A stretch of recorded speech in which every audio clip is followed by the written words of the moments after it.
Glória a Deus, glória a Deus. Antes de você se sentar, olhe para quem está perto de você e libere uma palavra de fé para essa pessoa em nome de Jesus. Amém. Glória a Deus.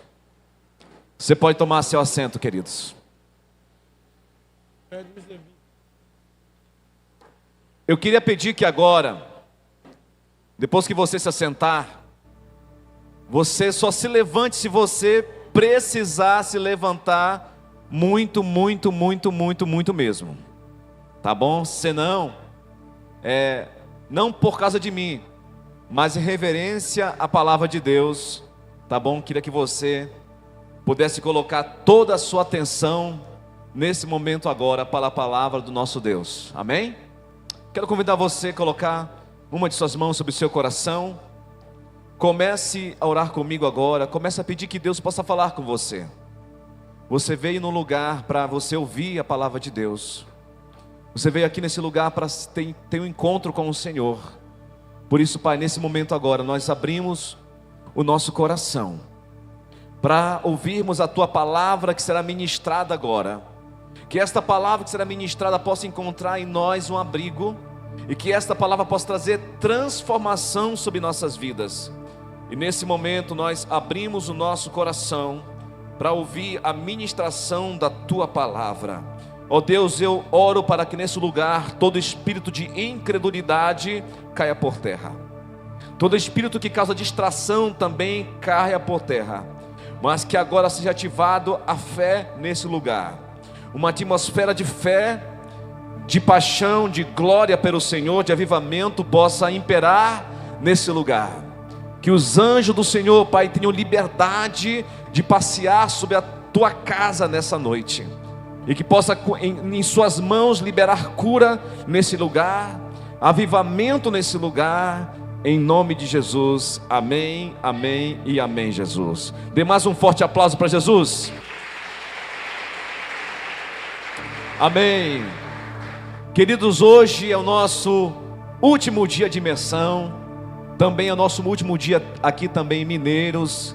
Amanhã estaremos voltando para Santarém, eu e Denise. Mas fica a nossa já saudade de vocês. E já na expectativa de voltar ano que vem.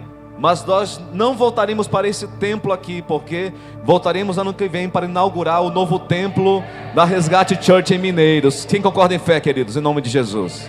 Amém? E quando nós viermos ano que vem, voltarmos ano que vem para Mineiros, toda a sua família vai estar convertida. Só 87 pessoas disseram amém, aleluia. Eu contei aqui nos meus ouvidos aqui. Amém? Vou repetir, dá para você mais uma chance. Quando eu voltar ano que vem aqui, junto com a Denise, para a nova igreja lá em Mineiros, aqui em Mineiros, lá no Resgate Church, toda a sua família vai estar convertida. Glória a Deus, glória a Deus. Todos os seus vizinhos também estarão convertidos também. E os jovens solteiros estarão casados, alguns de vocês. Eita, eu vi quase o pessoal cai da cadeira aí. Glória a Deus. Esquenta não, irmão. Teu milagre vai chegar. Deus é Deus de milagres. Glória a Deus. Queridos, nessa noite, para nós encerrarmos esses dias de imersão, aqui no culto de celebração, quero trazer uma palavra intitulada Geração de João Batista. E você é essa geração. Você é geração João Batista, de João Batista. Acompanhe comigo aqui a leitura. Em Lucas capítulo 3, vamos ler do versículo 1 ao versículo 20.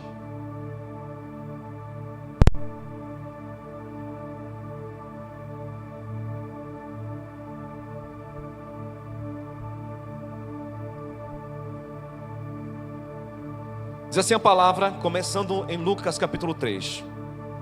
No 15º ano do reinado de Tibério César, quando Pôncio Pilato era governador da Judeia, Herodes, tetrarca da Galileia, seu irmão Filipe, tetrarca da Itureia e Triconietes, e Lisânias, tetrarca da Abilênia.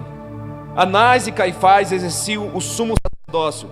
Foi nesse ano que veio a palavra do Senhor a João, filho de Zacarias, no deserto. Ele percorreu toda a região próxima ao Jordão, pregando um batismo de arrependimento para o perdão dos pecados, como está escrito no livro das palavras do profeta Isaías: voz do que clama no deserto, preparai o caminho para o Senhor, façam veredas retas para ele. Todo vale será aterrado, e todas as montanhas e colinas niveladas, as estradas tortuosas serão endireitadas, e os caminhos acidentados aplanados, e toda a humanidade verá a salvação de Deus. Versículo 7, João dizia às multidões que saíam para serem batizadas por ele: raça de víboras, quem deu a vocês a ideia de fugir da ira vindoura? Deem frutos que mostrem o arrependimento, e não comece a dizer em seus corações: Abraão é o nosso pai, pois eu digo que destas pedras Deus pode suscitar filhos a Abraão. O machado está posto à raiz das árvores, e toda árvore que não der fruto será cortada e lançada no fogo. O que devemos então fazer? Perguntavam as multidões. João respondeu: quem tem 2 túnicas, dê uma túnica a quem não tem, e quem tem comida, faça o mesmo. Alguns publicanos também vieram a serem batizados. Eles perguntaram: mestre, e o que devemos então fazer? Ele respondeu: não cobrem nada além do que é estipulado. Então alguns soldados lhe perguntaram: e nós, o que devemos então fazer? Ele respondeu: não pratiquem extorsão e nem acusem ninguém falsamente. Contente-se com teu salário.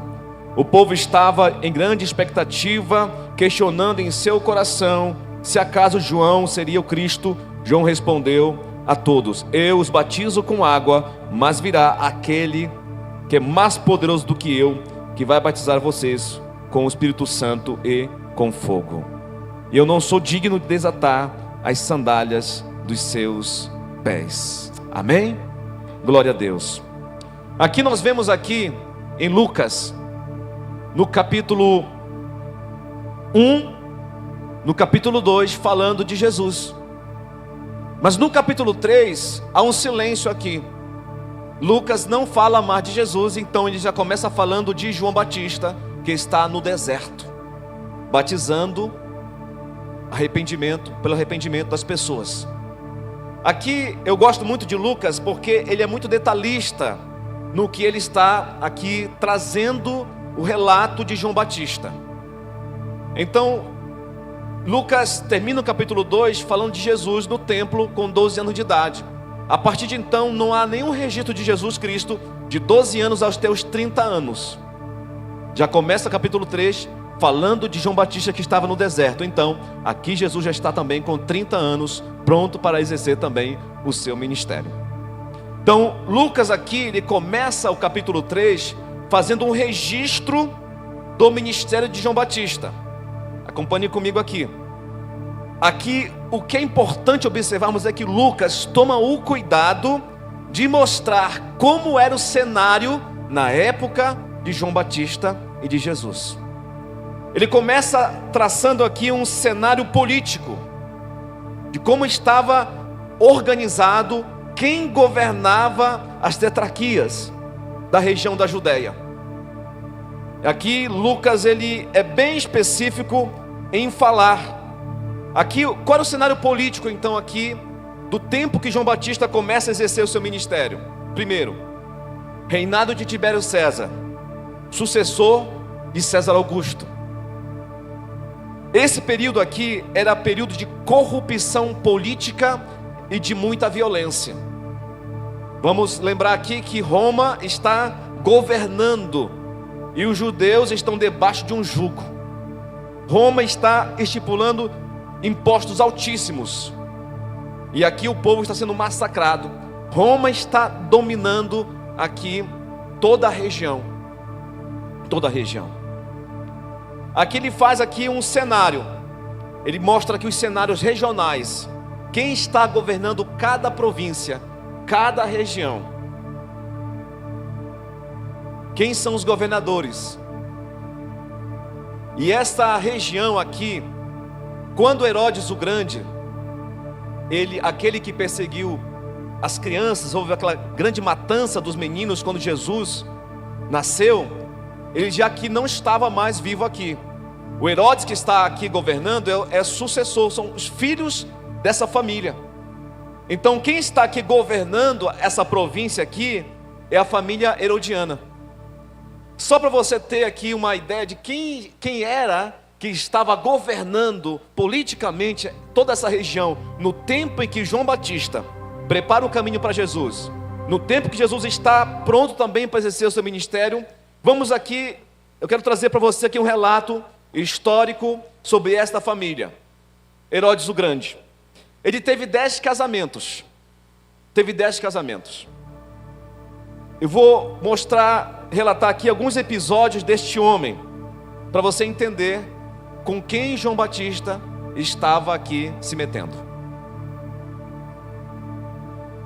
Quando ele casa com uma de suas esposas chamada Mariana, ele manda matar todos os nobres da família da sua esposa, temendo que os nobres pudessem então requerer o governo de Herodes.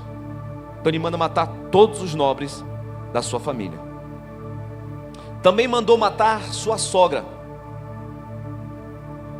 Quando ele faz uma viagem para Roma, temendo que sua mulher o traísse, ele também manda matar sua mulher.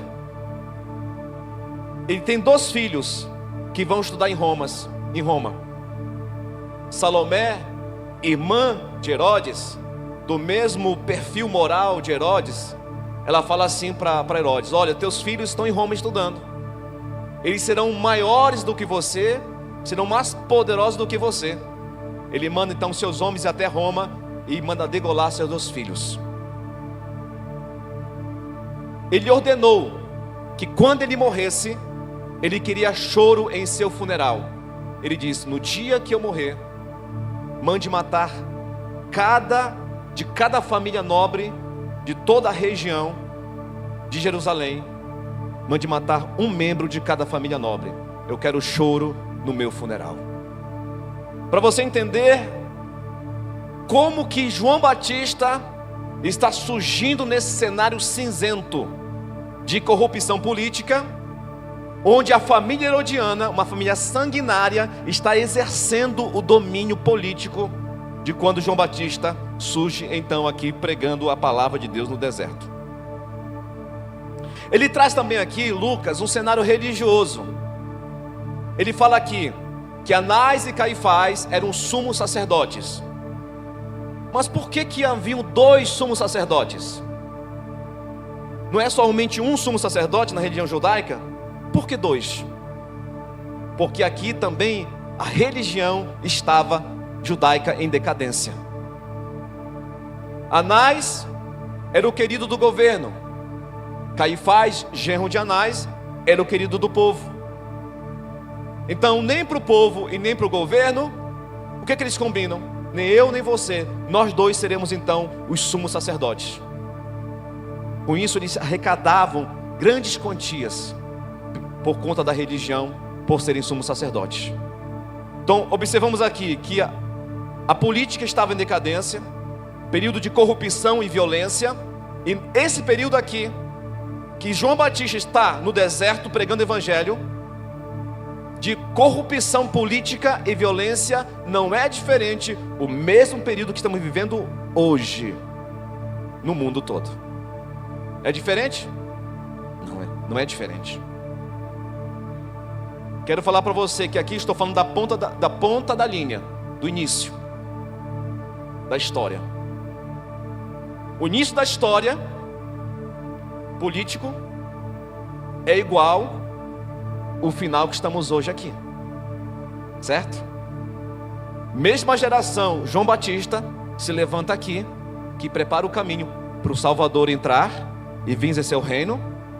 Agora aqui no final da linha, a mesma geração se levanta para preparar a volta de Jesus para o arrebatamento da sua igreja. Amém? A mesma decadência religiosa que estava aqui no início, é a mesma decadência religiosa também que está aqui no fim hoje. Quantos escândalos em igrejas, quantas denominações não tem pregado o verdadeiro evangelho de Cristo. Mesma decadência. Aqui, João Batista ele traça esse cenário. Mas veja bem,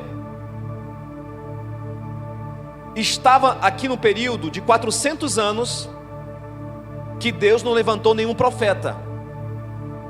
Então estava em 400 anos de silêncio, que ninguém havia se levantado como profeta. Depois de 400 anos surge no deserto João Batista. Ele não está, a palavra de Deus não veio aos palácios de Roma. A palavra de Deus não veio aos sacerdotes. A palavra de Deus não veio aos sumos sacerdotes. A palavra de Deus veio a João Batista no deserto. E diz aqui a palavra que as multidões iam ter com João Batista no deserto. Não era um templo. Não era um templo que tem poltronas. Não é um templo que tem classe para criança. Não era um templo que tem água, que tem microfone. Não era um templo assim, não era nada confortável. Mas a palavra de Deus veio a João no deserto. E esse deserto hoje é um deserto que também estamos passando hoje, deserto de secura espiritual. Então a palavra de Deus vem nesses dias hoje também para nós, nesse deserto que nós estamos aqui. Vamos continuar aqui, acompanhe comigo aqui. Ele prepara o cenário religioso e agora ele tem um conteúdo da pregação de João Batista. Qual é o conteúdo da pregação? Qual é o tema da palavra de João Batista? Qual é o tema? Arrependimento e a ira vindoura. É sobre o inferno. As multidões estavam indo ouvindo João Batista. E nós temos hoje um grande problema, é que as pessoas elas querem escolher que palavras elas querem ouvir. Eu quero ouvir uma palavra de prosperidade, eu quero de bênção. E as pessoas vêm para as campanhas, porque as campanhas vão prometer que você vai parar com a vida desgraçada que você tem, e você vai parar de ser funcionário, você vai ser patrão, e você vai ter carro, mansão e aquilo mais. Mas esse não é o conteúdo da pregação de João Batista. Esse não deve ser o nosso conteúdo de pregação, porque isso aqui, irmãos, eu falei isso ontem. Prosperidade, ela é resultado de uma vida de obediência a Deus e organização financeira. Toda pessoa que dizima, oferta e é organizado financeiramente vai ser próspero. Não precisa fazer campanha. Não tem que fazer campanha para isso. A única campanha que tem que fazer para nós é para nossa libertação, para nos livrarmos desses pecados que os homens têm carregados: prostituição, adultério, mentiras, ciúmes, tudo aquilo que é da carne. É isso que temos que lutar. É essa pregação que confronta o nosso homem. Quando João Batista aqui está pregando, ele vê as multidões chegando. Ele fala assim, quando ele vê os religiosos chegando, religiosos que diziam ser filho de Abraão, ele sabia o que estava no coração dele. Ele fala assim, olha, não digam que vocês são filhos de Abraão, porque até essas pedras aqui, Deus pode transformar em ser filho de Abraão. Quando ele vê os religiosos entrando, o que ele fala? Qual é a saudação que ele diz para aquelas pessoas? Raça de víboras. Já pensou, irmãos? Pastor Newton nos saudar aqui. Amém, igreja, quero saudar todos. Raça de víboras. Mas hoje a pessoa não pode ouvir uma exortação. Igual mamão, riscou. Vou sair da igreja, vou sair da célula, não vou falar mais com fulano. Você nunca ouviu uma raça de víbora, irmãos. João Batista aqui, ele tem um conteúdo da pregação baseado nas escrituras. O que diz aqui? Segundo as palavras do profeta Isaías, aquele que prepara o caminho no deserto. Nós temos que hoje, irmãos, sair do nível de imaturidade e crescer na fé. Entender que a palavra de Deus, ela não vem para nos confortar, ela vem para nos confrontar, vem para nos tirar do nosso comodismo, porque foi assim que João Batista fez. Ele falou assim: olha, vocês que têm 2 túnicas, esse é o feito da pregação. Ele fala assim: Senhor, mestre, o que faremos então? O que ele fala?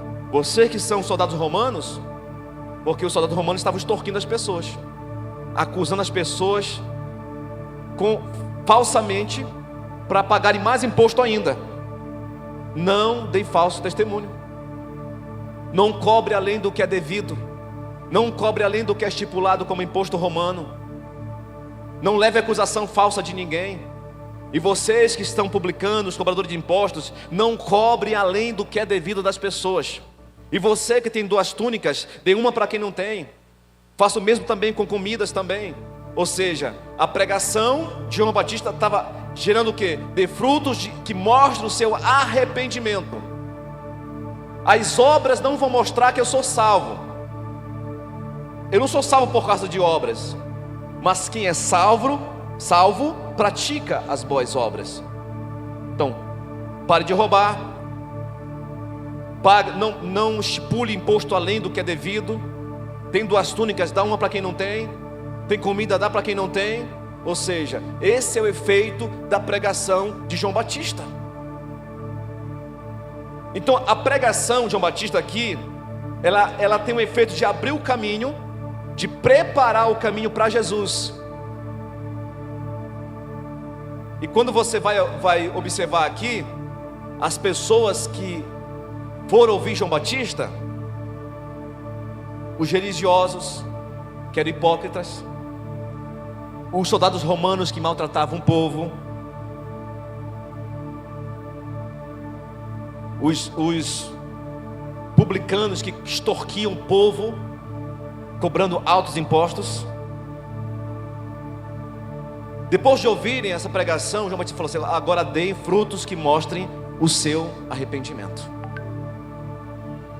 Essa geração e gerações passadas nunca ouviram falar de um profeta, nunca tinham ouvido um profeta. Era a primeira vez que eles estavam ouvindo um profeta. Aquilo trouxe impacto. Isso começou a incomodar os religiosos. Isso começou a incomodar o governo. No versículo 15 fala o seguinte: que o povo estava com grande expectativa, questionando em seus corações se acaso João não seria o Cristo.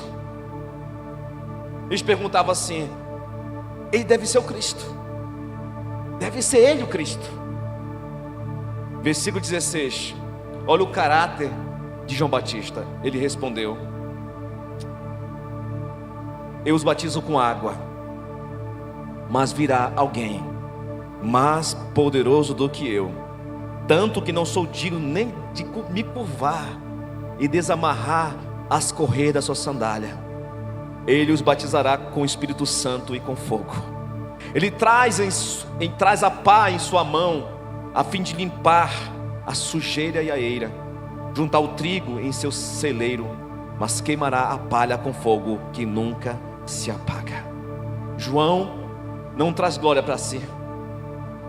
Quando João é elogiado aqui pelo povo, e o povo começa a exaltar João, ele fala assim: não, eu não sou o Cristo, eu sou apenas amigo do Cristo, eu estou apenas preparando o caminho, tanto que eu nem sou digno nem de me curvar e desamarrar suas sandálias.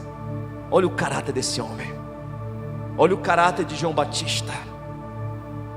Mas sabe quem vem ter com João Batista? Ele estava lá batizando no Jordão, e Jesus vem para ter com João Batista, para ser batizado por João Batista. João Batista, ele prega a palavra conforme as Escrituras. Você lembra do episódio de João Batista? Ele perde a sua cabeça. Por quê? Porque ele foi confrontar Herodes. Ele foi confrontar aqui porque ele estava tendo um caso, tomou a esposa de seu irmão. Era uma questão que não tinha nada a ver com ele, mas João Batista foi lá confrontar. O que isso está acontecendo? Como que você pode fazer isso? Mas por que João Batista foi confrontar? Porque João Batista era inconformado com aquilo que era pecado. Assim também nós, irmãos, como geração de João Batista, temos que estar inconformados com tudo aquilo que é pecado. E por conta disso ele perdeu a cabeça. E eu penso que ele passou assim: eu perco a cabeça, mas eu vou falar umas verdades para esse cara aí. Ele tem que ouvir que isso é pecado.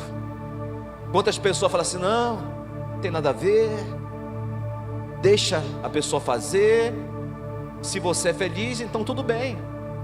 Se não te acusa, está tudo bem. Se a tua consciência não te acusa, me mostra, irmãos, um texto na palavra que fala assim, que a tua vida é baseada pela tua consciência, onde a consciência é o balizador do homem, mas sim o Espírito. A paz de Deus é o árbitro em vossos corações, e o Espírito da verdade vai te mostrar toda a verdade. Você não deve ser guiado pela consciência, você não deve ser baseado pelo seu achismo. Porque eu acho que isso não é pecado. O meu achismo, as minhas ideias não cabem aqui na palavra de Deus. Aquilo que eu penso não cabe aqui na palavra de Deus. Mas aquilo que a Bíblia diz, essa sim deve caber na minha cabeça e trazer transformação sobre a minha vida. Amém? Então é essa geração que tem que se levantar nos últimos dias. Uma geração santa, uma geração inconformada, que não está abraçada com o pecado, uma geração que prepara o caminho para a volta de Jesus.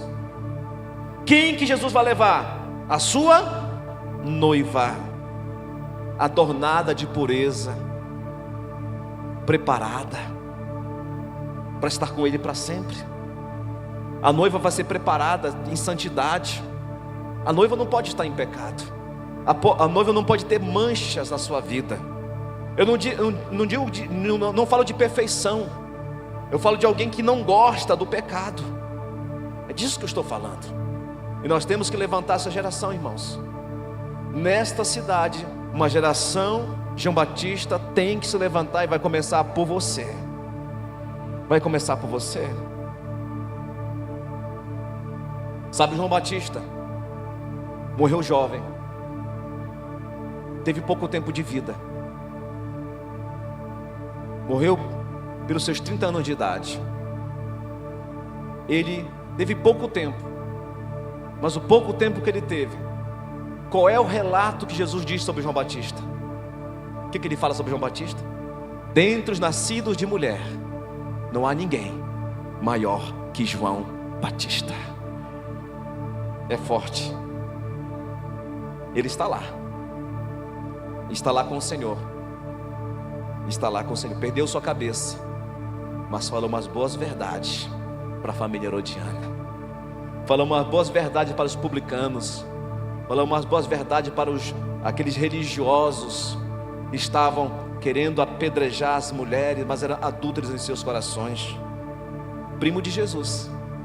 Quando Maria estava grávida de Jesus, e também Isabel estava grávida de João Batista, quando os dois se encontraram no ventre, houve ali um tremor. Era o profeta e o Messias ali, se conectando. No começo da linha, corrupção política, violência, pecado. No final da linha, corrupção política, violência, pecado. É o cenário ideal para Jesus virar a mesa. É o cenário ideal para ter uma revolução nesse deserto que estamos vivendo. Não há cenário melhor na história do que o cenário que estamos vivendo para um grande avivamento que vai acontecer na face da terra. Irmãos, eu não sei você, mas eu quero participar desse avivamento. Eu quero ser parte desse avivamento. Nessa geração atual, no deserto em que vivemos, a voz de Deus chegará a homens e mulheres, como a chegou a João Batista. Quando esta palavra vier sobre você, o que você vai fazer? O que João Batista fez quando a palavra de Deus veio sobre ele? Ele começou a pregar, ele começou a se levantar. E assim eu falo para você que nessa noite, a palavra de Deus vem também sobre esse deserto aqui, e vem sobre você, geração de João Batista. Uma geração diferenciada, que se levanta. Uma geração que prepara o caminho para a volta de Jesus. Uma geração que prega o evangelho do arrependimento. Sem arrependimento, irmãos, não há remissão de pecados. Converta o vosso riso em pranto. É isso que precisamos para hoje.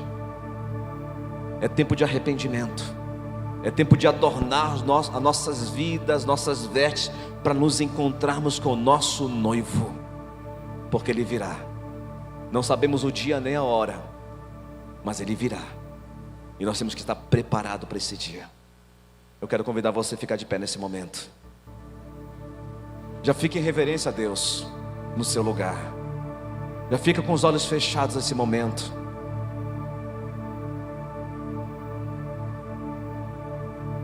Já fica com o seu coração temeroso. Já fica com o seu coração quebrantado. Já fica com o seu coração querendo mais de Jesus.